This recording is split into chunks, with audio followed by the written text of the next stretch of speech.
RSS అధినేత మోహన్ భగవత్ తన reflections ఎన్నికలు జరిగిన తీరు పైన తన రిఫ్లెక్షన్స్ ఇచ్చాడు.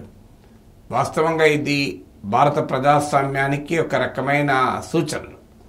ఏ పార్టీ వారైనా దీన్ని పాటించాల్సిందే.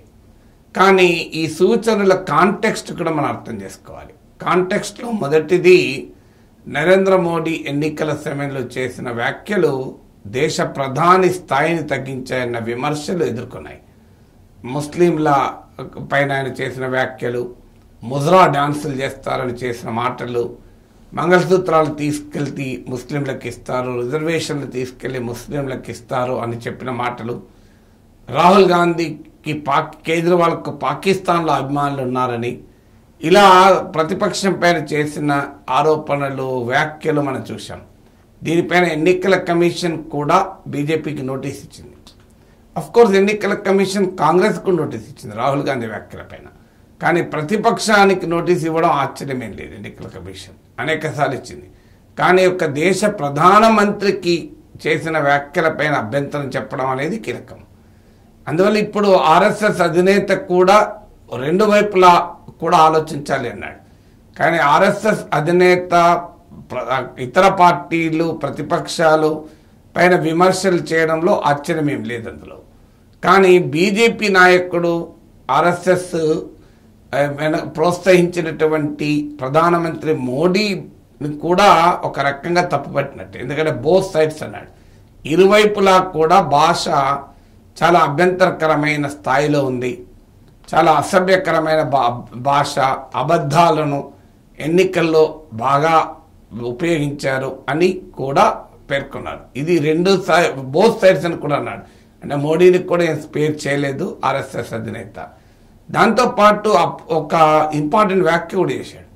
ప్రతిపక్షం అంటే మీకు శత్రువు కాదు, అదొక కౌంటర్ వ్యూ పాయింట్ అన్నాడు. చాలా డెమోక్రసీలో బీజేపీ శ్రేణులు, బీజేపీ ట్రోల్స్, ముఖ్యంగా బీజేపీ కాదు అన్ని పార్టీల ట్రోల్స్ ఆర్ఎస్ఎస్ అధినేత చెప్పిన ఈ మంచి మాట గుర్తుపెట్టుకోవాలి. భిన్నమైన అభిప్రాయం చెప్పితే శత్రువు కాదు, క్యారెక్టర్ అసాసినేషన్ చేయడం కాదు, అవినీతి ఆరోపణలు చేయడం కాదు. That's a counter view point. ప్రజాస్వామ్యంలో భిన్నమైన అభిప్రాయాలు ఉంటాయి. ఈ స్ఫూర్తి అందరికీ ఉండాలి. ఆర్ఎస్ఎస్ అధినేత చెప్పింది కనీసం బీజేపీ ట్రోల్స్ అన్నా పాటించాలి. వేరే వాళ్ళు కూటమి ఎన్డీఏ ట్రోల్స్, తెలుగుదేశం కూడా బీజేపీతో ఎన్డీఏలో ఉంది, తెలుగుదేశం ట్రోల్స్ కూడా పాటించాలి. ఆర్ఎస్ఎస్ అధినేత చెప్తున్నాడు, differences of opinion or not disputes అన్నాడు. అభిప్రాయ భేదాలు విభేదాలకు కాదు, అభిప్రాయాలు భిన్నమైన అభిప్రాయాలు ఉండడం అనేది దాన్ని విభేదాలుగా, వివాదాలుగా చూడరాదు అన్నాడు. ప్రతిపక్షాన్ని శత్రువుగా చూడకూడదు, అదొక కౌంటర్ వ్యూ పాయింట్. అది మీ అభిప్రాయానికి భిన్నమైన మరో అభిప్రాయం అంతే.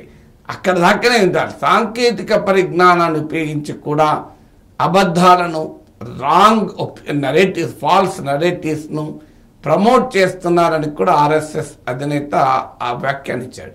వాస్తవంగా సుప్రీంకోర్టు కూడా ఇటీవల అన్నది, మీ రైవల్ అనేది మీ శత్రువు కాదు, మీ ప్రత్యర్థి. ఎన్నికల్లో రాజకీయాల్లో ప్రత్యర్థులు ఉంటారు కానీ శత్రువులు ఉండరు అని ఇటీవల సుప్రీంకోర్టు కూడా పేర్కొంది.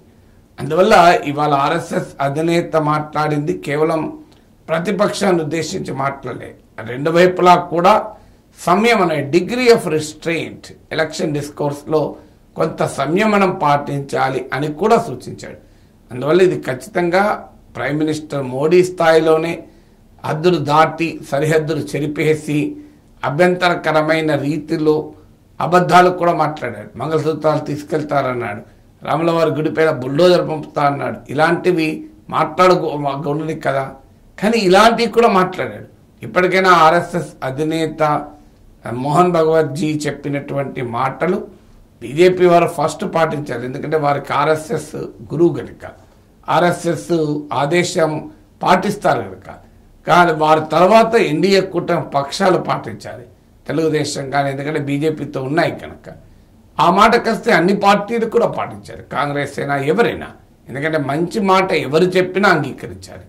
మంచి మాట ఆర్ఎస్ఎస్ అధినేత చెప్పినందు కదా అని ఆ ఆర్ఎస్ఎస్ను వ్యతిరేకించేవారు వదలాల్సిన అవసరం లేదు.